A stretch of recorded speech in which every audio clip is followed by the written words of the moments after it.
If only I had more self-control. I don't have such an iron mind. I want to enjoy life too, not just suffer. These are comments I might get when people learn about my lifestyle. I'm one of those annoying people who eats lots of fruits and vegetables, exercises 5 times a week, saves a portion of their salary, and writes or reads every morning before work. I have good self-control. What's more, retaining this lifestyle doesn't feel particularly difficult to me. I don't grit my teeth to avoid unhealthy foods, the warmth of the couch, or Black Friday deals. That's why I've often wondered why some people succeed at resisting temptations while others struggle. To find some answers, I decided to peek into the science of willpower. A peek turned into a deep dive, and I ended up reading over 25 academic papers over the course of 2 months. Now I want to share with you what I learned. Consider it a story about how researchers learned what good self-controllers knew all along. I have some good news and some bad news for the ones who believe they need stronger willpower to reach their professional, academic, dietary, athletic, or any other goals. Let's start with the bad news. High self-control does predict many positive life outcomes.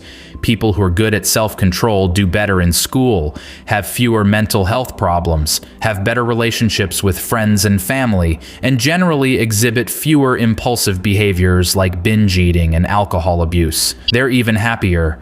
Contrary to the Puritan hypothesis and other views of self-control as grim sacrifice and stern self-discipline, people with high trait self-control typically felt better than others even in the present moment, as well as being more satisfied with their lives in general. I'm sorry if you were secretly wishing they'd at least be miserable. One group of researchers went as far as calling self-control one of the most powerful and beneficial adaptations of the human psyche. Hyperbole? Much? Here's the good news. Having good self-control doesn't mean a constant battle against temptations. The kind of self-control that gets you all those good outcomes is more effortless than what's commonly suggested by the terms willpower and self-discipline. The rest of this video will be devoted to explaining why that is. The point is not to claim that resisting temptations in the moment doesn't work. In fact, it works about 80% of the time. But to show that that's not what good self-controllers are generally relying on. When we resist temptations, we get depleted, some more than others.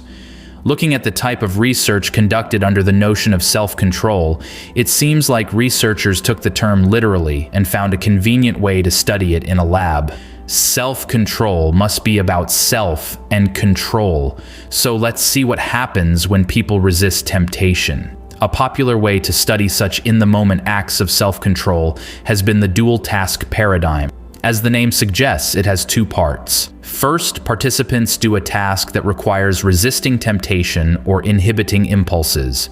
For example, they're asked to eat radishes while staring at a bowl of cookies or to avoid showing or feeling any emotions while watching a movie. Then the participants do a second unrelated task, often some kind of puzzle like a series of anagrams. What most of these experiments find is that the people who need to exert self-control in the first part perform less well in the second one. Based on these findings, researchers have argued that resisting temptations is tiring.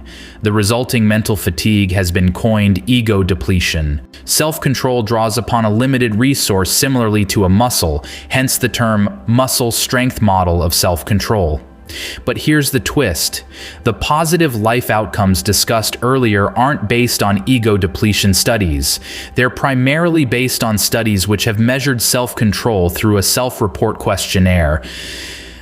So up until recently, we didn't know what exactly was driving them.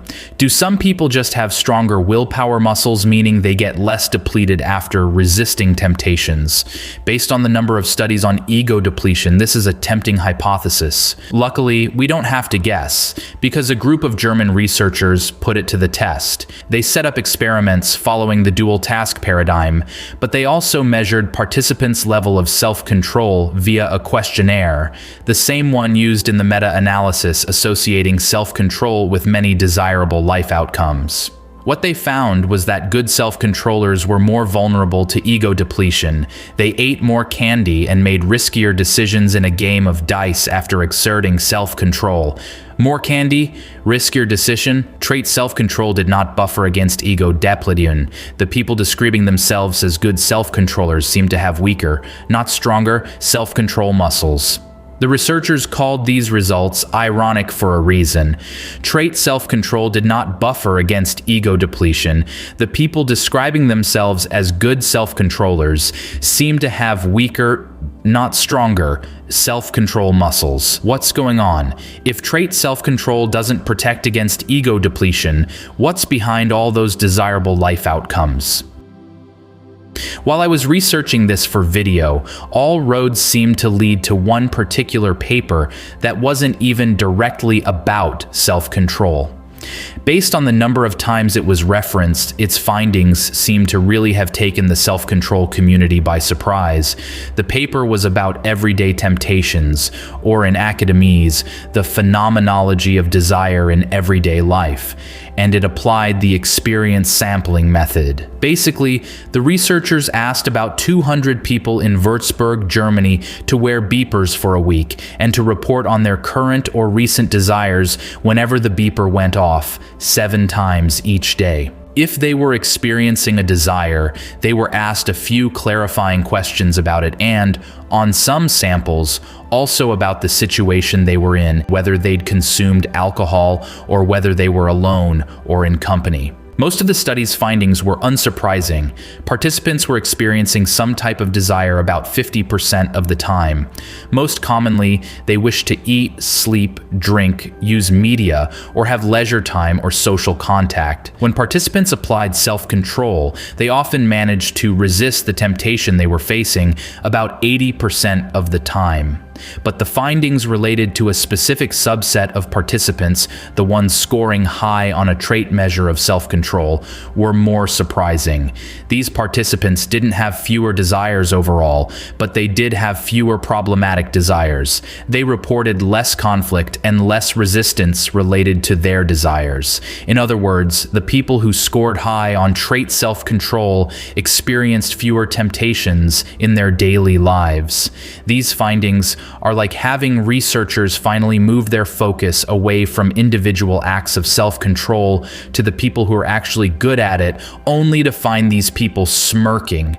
You thought we were going through life gritting our teeth, huh? People with high levels of trait self-control are good at avoiding temptation, not resisting it. What did the authors of the Everyday Temptation paper make of their findings?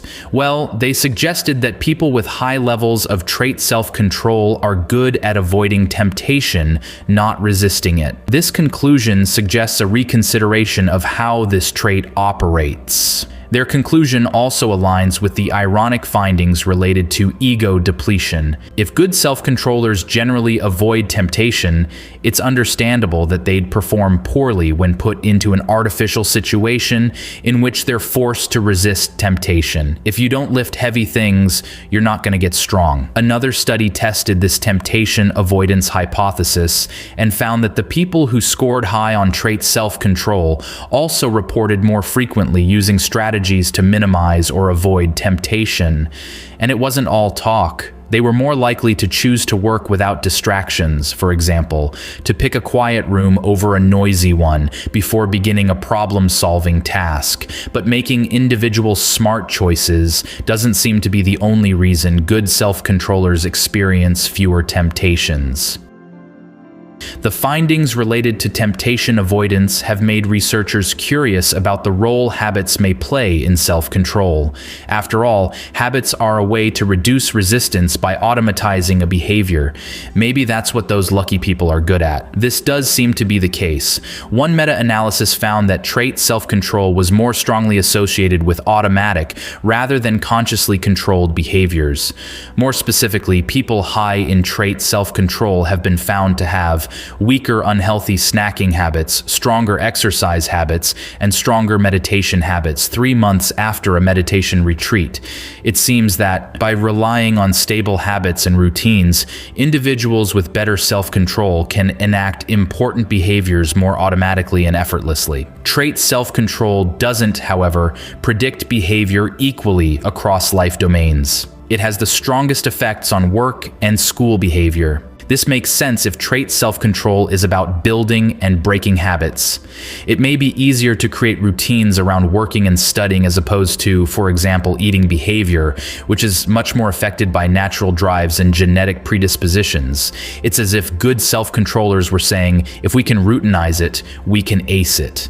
The findings we've covered so far make it increasingly difficult to view self-control as an all-purpose inhibiting mechanism.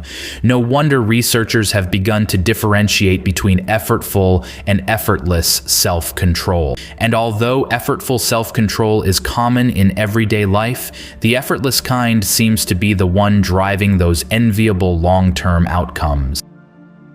I recently told a friend about how I regulate my TV watching behavior.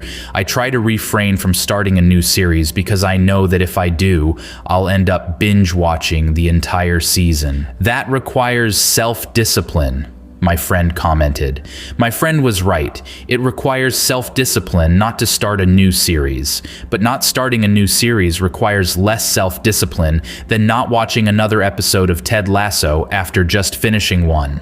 The fact that good self-controllers experience fewer temptations doesn't mean that they never use self-control. They just use self-control more strategically or at an earlier stage. To be sure, avoiding temptation is itself an act of self-regulation, indeed one requiring forethought, effective anticipation, and self-knowledge. In a sense, avoiding temptation is a meta-regulation strategy that enables the self-regulator to manage self-regulatory resources effectively. By avoiding temptations, one can save oneself the presumably greater expenditure of willpower that would be necessary to resist them, thereby putting oneself less often into a depleted and vulnerable state. The people who seem good at self-control are probably just good at anticipating potential self-control failure and doing things to prevent it. They're acing meta self-control. Thanks for listening.